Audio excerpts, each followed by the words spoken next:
Hi everyone, welcome to part 2 of my DIY kit.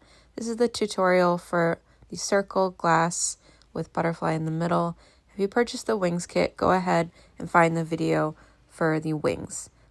All my kits will be linked in the description below. We just covered the foiling in part 1, and now let's jump into part 2, which is soldering. The first thing I'm going to do is grab my tinned copper wire, and I'm going to do a little prep work here. For the end, I'm going to make jump rings and or bails, and I'm doing that by using some pliers. These are round nose pliers, but use what you have. Bend some shapes. Different sizes would be good just to get some stuff going, and cut them with wire cutters. And we're just going to place them aside. I like to do this first just because I'm not wearing any gloves yet, so it's easier to be able to use my hands and create some shapes. And again, these are going to be used for attaching around the perimeter, and depending wherever I want them to be. In this case, I just do one at the top and one at the bottom, but you can get creative and put them wherever you want. You can use them basically to attach jump rings and chains, and again, that depends how the end use of your product is going to be. This one ends up turning into a suncatcher, and so I put a bail or a jump ring at the top and the bottom so that it can kind of dangle on a chain, and I attach it to some other pieces on top and on bottom of it.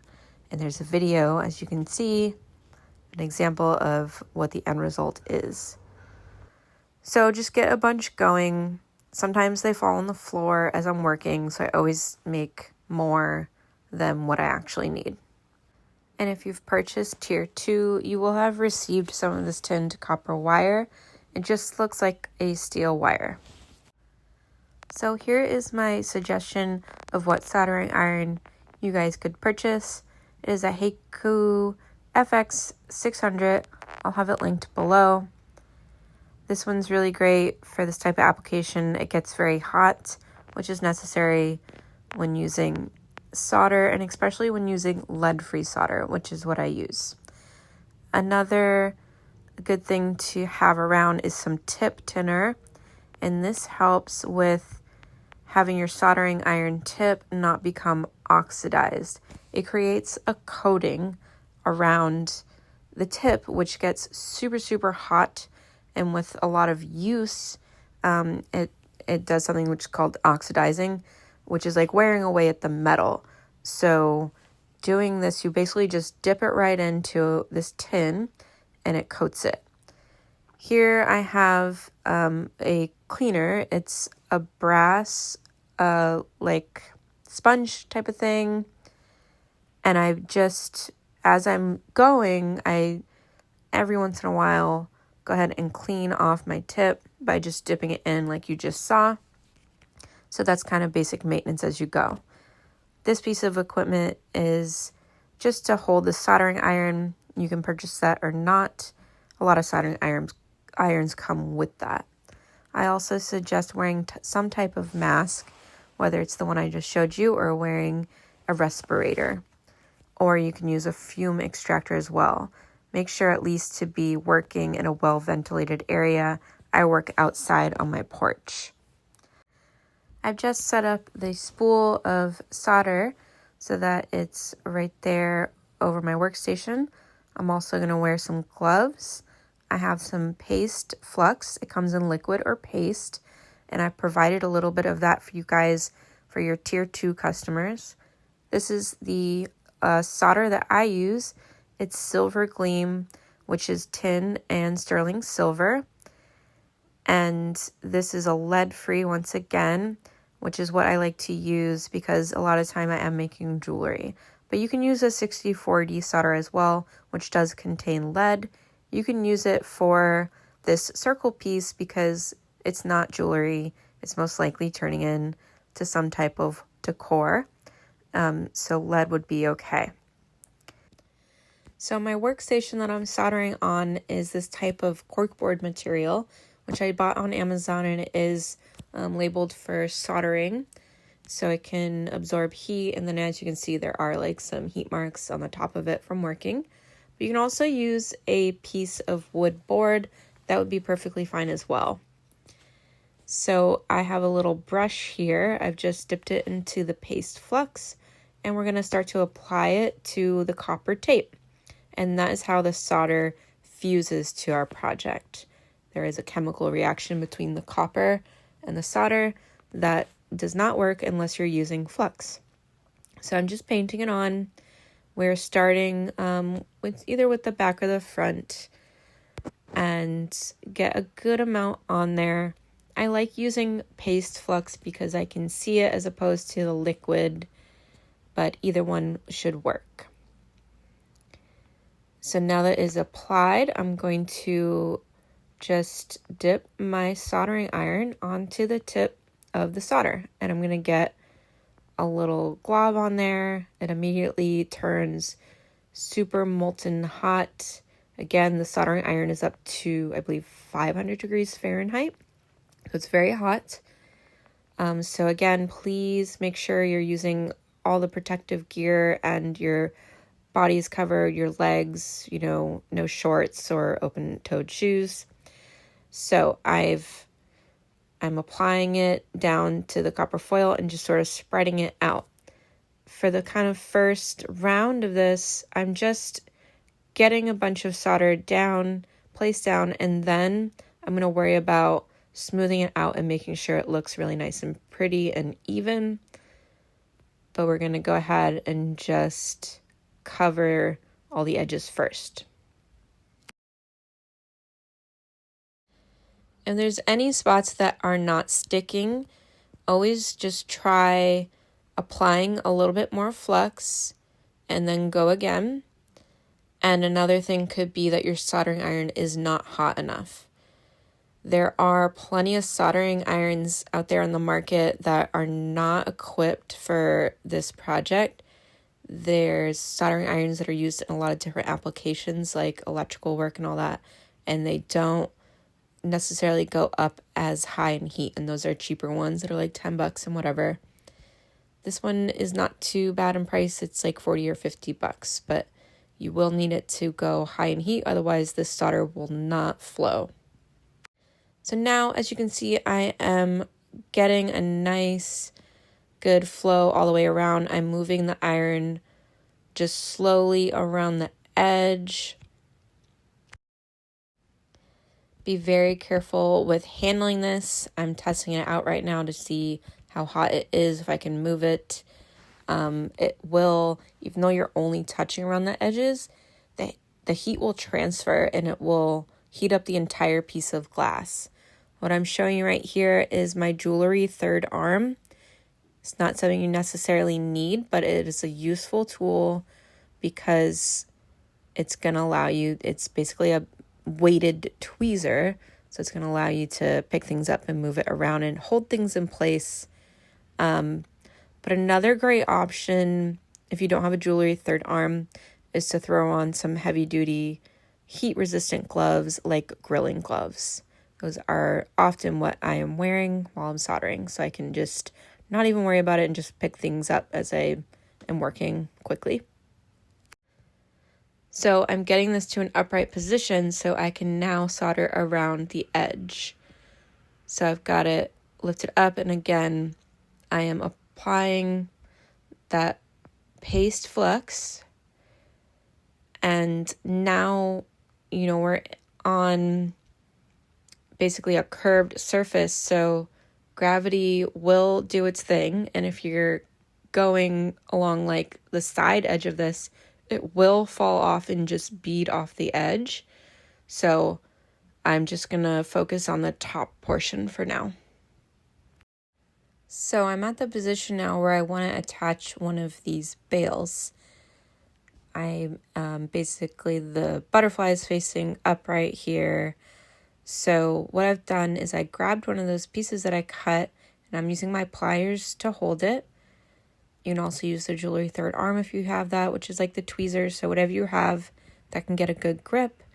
I applied flux to both the ends of that tinned copper wire, and then I applied another amount of flux to the solder where I'm going to attach it.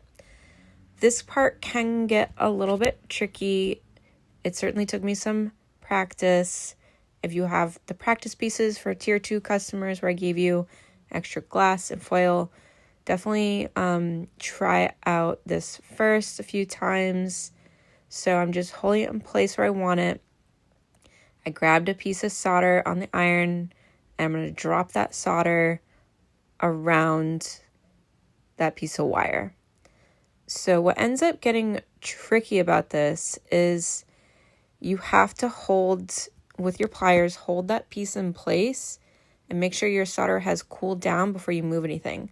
Sometimes the solder takes longer to cool down than what you think, and you might like move your hand away, and then the jump ring and the bail comes off with it, and you thought it was good to go, but it wasn't quite ready. It wasn't cooled down yet. So just the main advice I can give you for this step is to just be patient and slow. And once I know I've got it in a good place, I'm going to add more solder. And again, this is where things could go wrong, because when you're adding more solder, you're heating up that entire thing. You can see it just moved slightly. You're heating up the whole thing again, and so it can come completely loose. Just because I had a glob of solder already on one side doesn't mean that it's going to stay attached. You can always undo things with this type of art form. You can always heat things back up and basically like remove things that were attached. So yeah, with that being said, it is a step where you just want to like take a deep breath and like hold things in place and make sure they're good before any type of movement. Let me know in the comments if you guys have any questions on that, or if you struggled a bit with that. Just let me know. It really just does take practice, but if there's any way I can clear up that instructions, I could do my best to do that for you. So I'm just going to continue completing the rest of the copper foil tape. And the thing with soldering in stained glass is the more you do it, the better you're going to get. If it looks a little clumpy and not smooth and beautiful the first time, guess what? You are not alone. There's just no way to get it super perfect the first time you're doing it. It took me several times, and it's just kind of the way it is. And if you are using a solder that has lead in it, like a 60-40 solder, from what I know, those are a lot easier. So if you're doing a great job using this lead-free solder, then you're doing a super awesome job, because a lot of people who do stained glass and only use 60-40 are like not able to do this silver gleam. I'm not trying to steer you away or scare anybody about it, but really all it needs is a lot more heat, and you have to work slower. That's like a main difference between the two. But a lot of times it's just not going to look as smooth. So don't get too concerned with that. And if you are concerned with that, then use a lead solder. That's perfectly fine. You can see the smoke that comes off of this, and so that's why a well-ventilated area is important for this. If you are working inside, just make sure you're in a space that has a window open, and I do wear a mask as well. If you're going to do this a lot, I also suggest getting a fume extractor, which has a carbon filter on it. It's basically a fan that pulls all that smoke away from your face. So I hope you guys are doing well here. Again, let me know if there's any concerns or questions about the soldering. Let me know in the comments. But I hope you're all succeeding and doing well. Use your practice pieces. Get a handle on it. And yeah, if you did purchase your own soldering iron and you want to keep doing this a lot more, also grab that little tin of tip tinner. That's what it's called, tip tinner. It's fairly inexpensive. So I pretty much use that at the start of every project. I just use it once. So I heat up the soldering iron and I dip it in, and then I go about as much soldering as I want to do until I put it away for the next time. The next time that I bring it out, I heat it up and I dip it in again. And my little cleaner, the brass little pot of gold looking thing, that's off to the side. I am using that as I go. So just a reminder to keep things clean as you're going.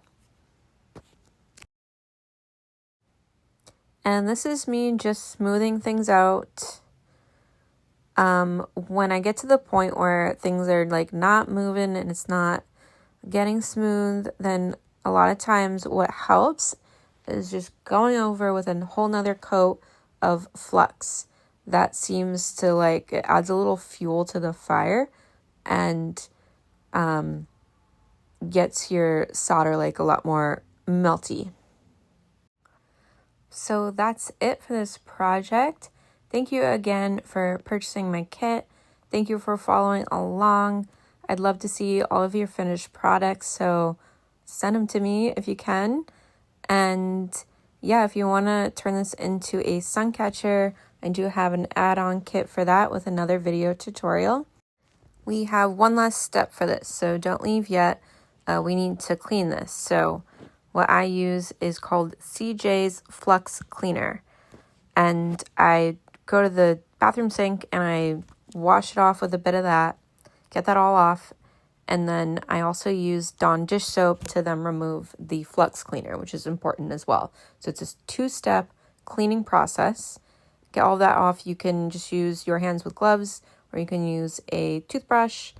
And then once you've dried all that off with a microfiber towel, I sometimes will immediately go and throw my piece into a Tupperware filled with white rice.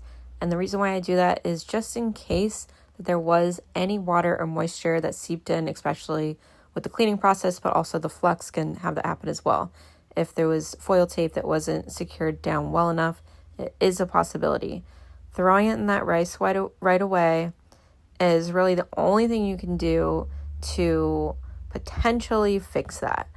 It's just something I keep on hand, ready to go to throw this in after I've cleaned it.